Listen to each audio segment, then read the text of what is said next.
Gênesis, capítulo de número 10, verso de número 8, a seguir. E Cuxi gerou a Nimrod.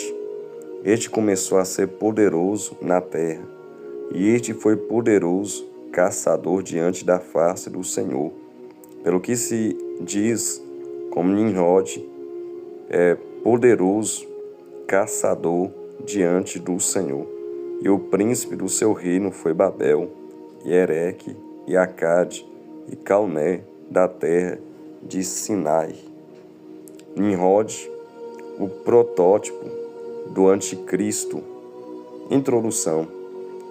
Com base na Bíblia, atribui-se a Nimrod a ideia da construção da Torre de Babel.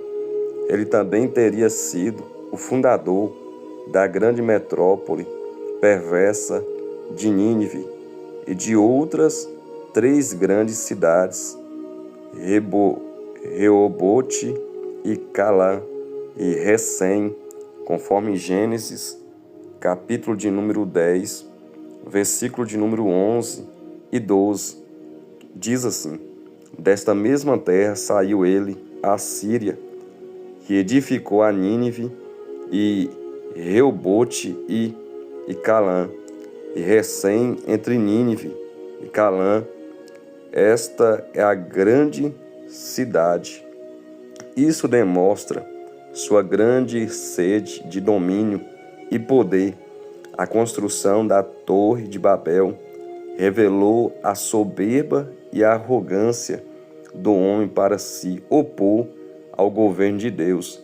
Sendo assim, Nimrod se tornou o primeiro embrião histórico do anticristo. A importância de Nimrod nas Escrituras. Nimrod foi o primeiro homem a ser poderoso na terra.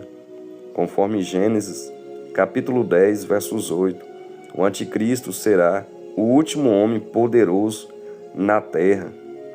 2 Tessalonicenses, capítulo 2, versos 8 e 9. Nimrod foi o primeiro homem a fundar um reino na terra. Gênesis, capítulo 10, versos 10. O anticristo será o último homem a fundar um reino na terra. Apocalipse, capítulo de número 17. Babel foi o princípio do reino de Nimrod. Gênesis, capítulo 10, versos 10. Babilônia será o final do reino do anticristo. Apocalipse, capítulo de número 18, verso de número 9 e 10. O Senhor destruiu o sistema bélico de Nimrod. Gênesis, capítulo 11, versos 8 e 9. O Senhor destruirá o sistema babilônico do anticristo, conforme Apocalipse, capítulo de número 18, versículo de número 21. O plano elaborado por Nimrod para a construção da Torre de Babel era um plano diabólico e, além disso, insultava Deus. Observe o intento por trás deste plano. Edifiquemo-nos uma cidade, uma torre, cujo cume toque nos céus, e façamos um nome. Gênesis, capítulo de número 11, verso de número 4. Compare o plano de Nimrod com o plano de Lúcifer em Isaías, capítulo de número 14, versículo de número 14. E veja que existe muita semelhança no plano bélico. O objeto era que o topo da torre chegasse ao céu.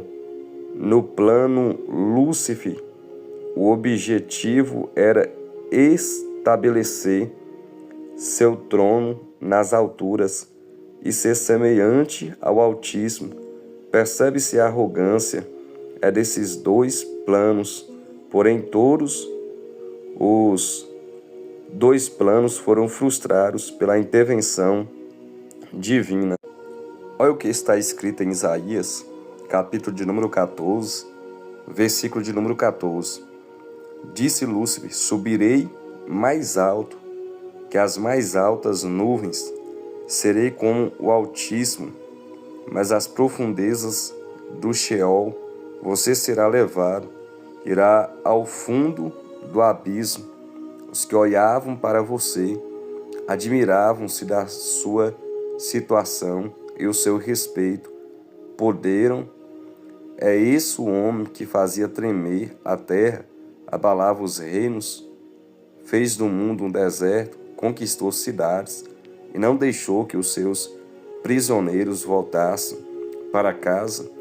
Da mesma forma que Nimrod, Lúcifer, ele pensou além daquilo que Deus havia estabelecido para eles. Só que Deus não permitiu que eles executassem ou concretizassem o plano intento maligno, malvado, abominável que estava sobre os seus corações. Em 2 Tessalonicenses, capítulo de número 2, versículo de número 3 e 4, Paulo afirma que nos últimos tempos será revelado o homem do pecado, o filho da perdição, o qual se opõe e se levanta contra tudo que se chama Deus ou se adora, de sorte que se assentará como Deus no templo de Deus, querendo parecer Deus.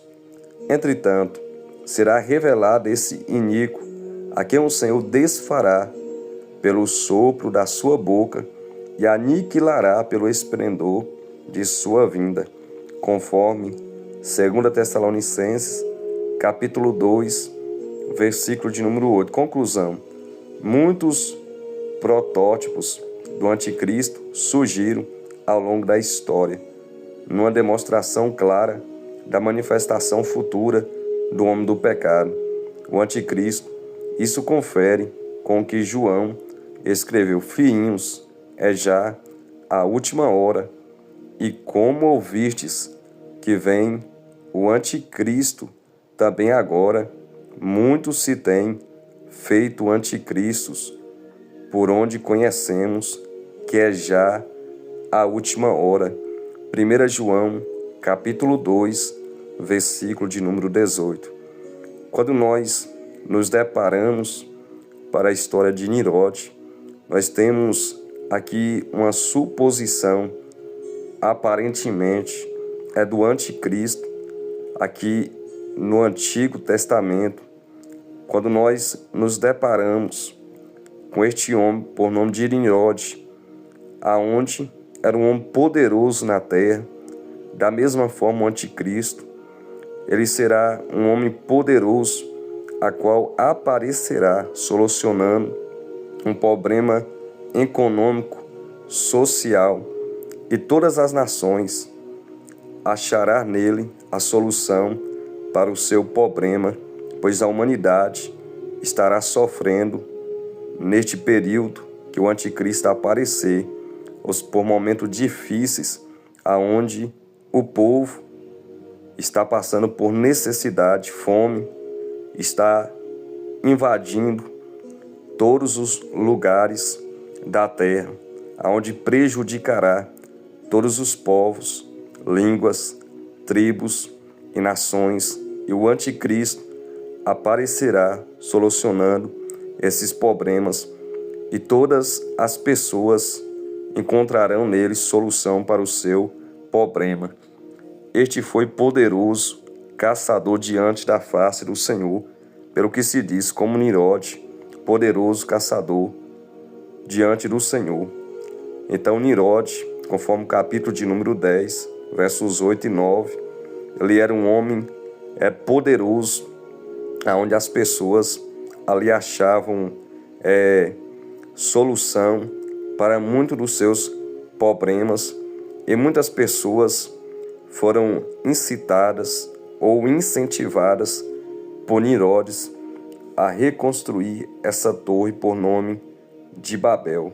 Porém, aonde houve uma intervenção divina, Deus confunde a língua daquelas pessoas para que elas não continuem executando esse plano que Nimrod havia deixado nascer em teu coração e feito com que o povo, ou seja, trabalhasse juntamente com ele na intenção de fazer essa torre chegar até os céus, assim como é Lúcifer no capítulo de número 14 de Isaías, ou seja, ele é um suposto, ou seja, anticristo. Assim, este ensino nos traz a total certeza de que Nirod, assim juntamente como o anticristo, ele se põe, ou seja, contra aquilo que Deus estabeleceu. E este é o ensino Nirod, o protótipo do anticristo.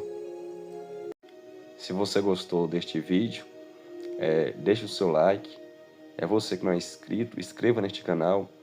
Que Deus abençoe a sua vida, em nome do Senhor e Salvador Jesus Cristo.